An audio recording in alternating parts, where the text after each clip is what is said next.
It's a bad idea if somebody is struggling financially to go ask them how to make money because they don't know how. We seek advice from wealthy people.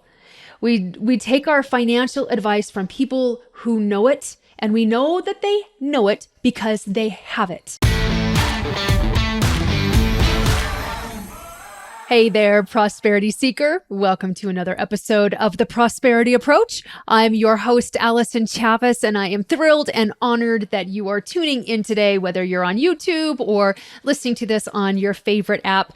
I'm always honored that you're going to spend some of your time here with me, and super excited for our topic today, which is that broke people give the worst advice. So don't take financial advice from a broke person. Quick reminder though, if you're listening to the audio version of this episode, be sure you're following the podcast on your favorite app. If you're watching on YouTube, click the subscribe button, hit the notification bell, all the things. Go visit us on AllysonChavez.com for free resources and meditations and all the things there. And I am speaking and traveling now. So if you know somebody who's doing an event that my message would be a good fit, shoot us an email over at clientcare@AllysonChavez.com. Would love to be connected with that. So here's the thing. Most people are broke. And we love to give each other advice all the time. But the worst thing that you can do is take financial advice from a broke person. Not because they're bad people, but because they don't know what the hell they're talking about as far as money is concerned, because they haven't figured out their money. So when we come to well-meaning friends, well-meaning family members with this great idea that we have to either invest in something, or we want to go on a great vacation, or we want to start a business, mostly what they're going to throw back to us is fear. Well, how are you going to do that? And that's a lot of money. And boy, the market sure is unstable right now. And oh, you don't even know how to do marketing. And like, they'll give you all of this advice that sounds like, well, let's just wait and see. Better to be safe than to be sorry.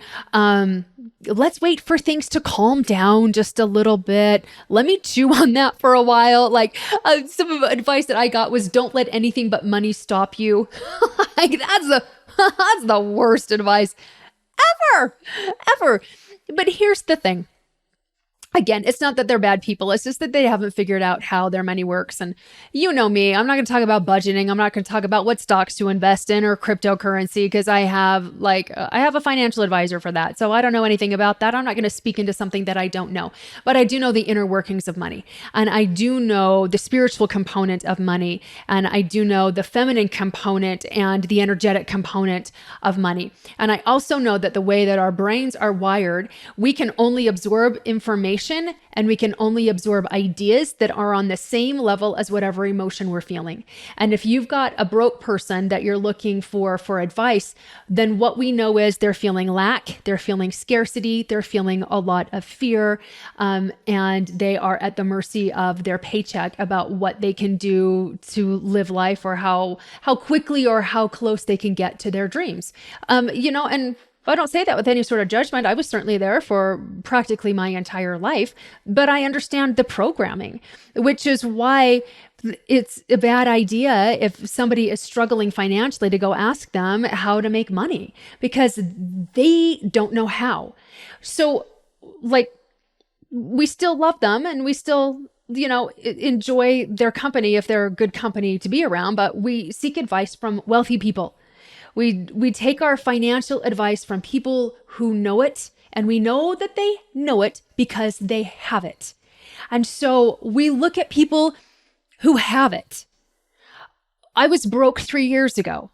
I drive a Tesla Model Y now. We're going to Maui. We're spending a month on Maui because I want to give it a test run before I decide if we're going to buy a house there or not. We travel first class. We're going to Ireland for 10 days on a castle tour on Delta One, flying first class with some of our best friends because we can.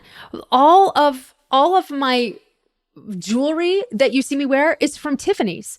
3 years ago, I was broke.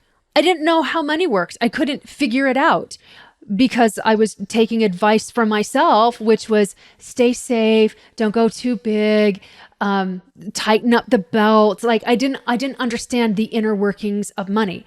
But when I hired somebody that I trusted, who had done what I wanted to do, who had the lifestyle that I wanted to live, I vetted them. I made sure that they were a trustworthy person. And then I started implementing the way that they thought and the different outer game strategies that they were using to grow their business and to grow their money. And then I was like, wow, if I want to have like greater control over my money or greater stewardship over my money, then I gotta have somebody help me invest this so that I'm not always working for my money, but my money starts working for me, and with middle class, our biggest dream is to pay off your house. Well, your house isn't actually an asset. You can't just cash out your house. There's nothing liquid in your house. So it doesn't actually get you farther ahead. It doesn't give you any sort of tax breaks if you're just working to pay off your house. But when you are putting money away into an investment account that is actually making actual interest for you, now your money is working for you. And that's what's going to get you wealthy. But it took a long time for me to get out of the whole, I'll reach financial liberation once we're debt free. That's not true. That's really not true. You gotta take financial advice from people who have it and from people who are doing it. I would say right now, based on like what's going on in the economy, stop watching the news. Stop scrolling through your social media feed and landing on all of the negativity which is going on right now, because there is a plethora of that. And it's very distracting and it causes a whole lot of stress and a whole lot of upset. Stop whining about inflation and getting upset about inflation, because here's the thing. We're going to get through this. We're going to get through this beautifully, and we're going to come out on top on the other end because of this situation, not in spite of it. So you can gripe against the government, whatever side of the aisle you're on. I don't care. There's plenty to gripe about on both sides of the aisle. We can get upset about that. We can feel victimized. We can be upset about taxes. Like we can. And we feel small and we feel scared and we feel tight and we won't allow ourselves to grow. Or we can go to the grocery store and we can continue to take deep breaths when we're seeing, okay, yeah, like, is inflation a thing right now? Yeah, inflation is a thing right now. Does it have to take over your life? No, and it shouldn't. And don't allow it to. If you're like, we got to make different choices right now because at this period in our society, our money is not going as far as it used to a year ago. It's going to right itself out eventually. It has to.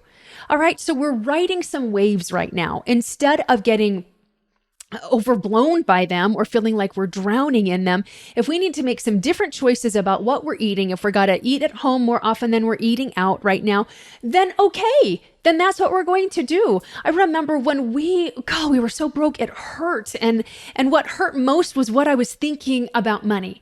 And I made money the bad guy all the time. And when I finally started shifting my perspective about that, and I'm like, you know what?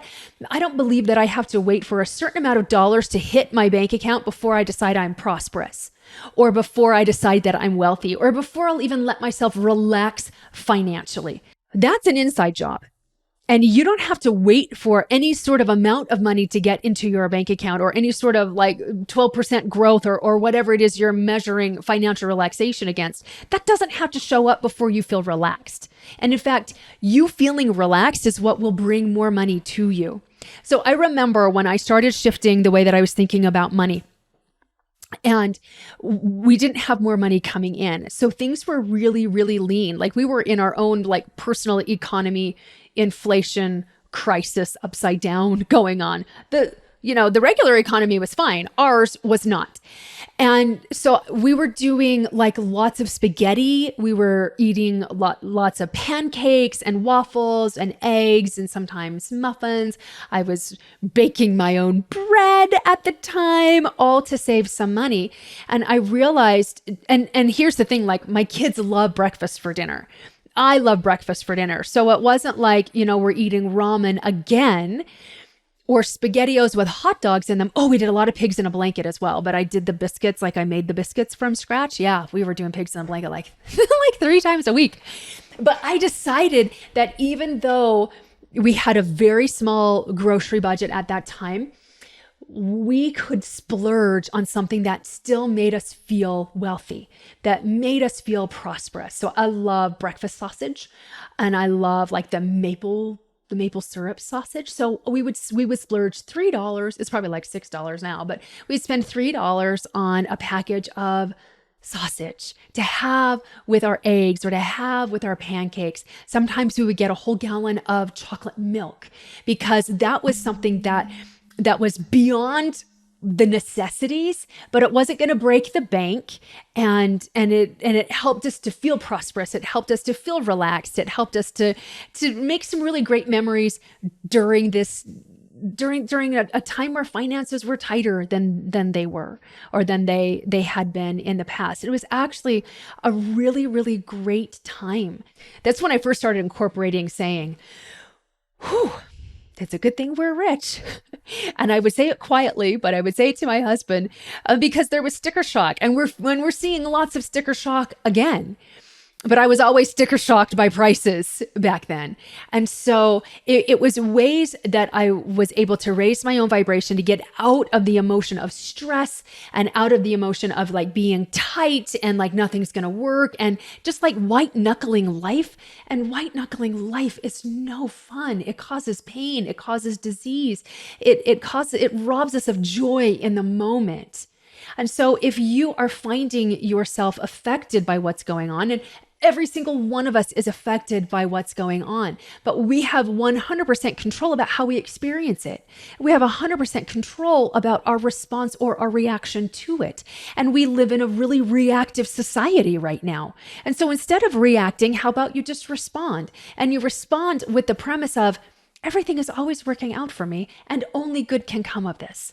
Not in spite of this, but because of this. We're going to make more money than we ever have before because of this, because I'm going to learn things. I'm going to follow the advice of wealthy people who have the life that I want, who are living the lifestyle that I desire, and people that I resonate with and people that I trust. I mean, don't just take advice from a wealthy person just because they're wealthy. There are lots of wealthy people who have no scruples. And guess what? There's lots of broke people who have no scruples either. And so like the money has nothing to do with it. It's your own character that has everything to do with the amount of integrity that you have. I have gotten screwed over by broke people a whole lot more often than I've gotten screwed over by wealthy people. Just saying. But what does this have to do with you?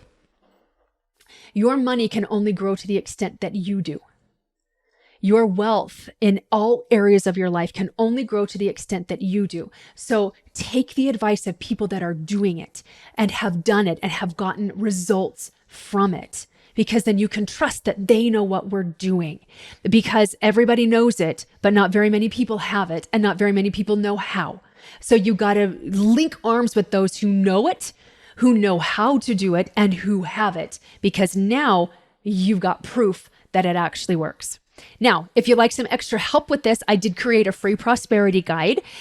You can get it at prosperityapproach.com/52 ways. These are 52 different things that I did during those lean, tight times that helped to dissolve stress, that helped dissolve overwhelm, and really unlatched me from the struggle and helped me get to higher and higher levels of success without all the baggage, without all the struggle. So hop on over to prosperityapproach.com/52 ways, pick that guide up for yourself, and remember, prosperity becomes you. See you next time.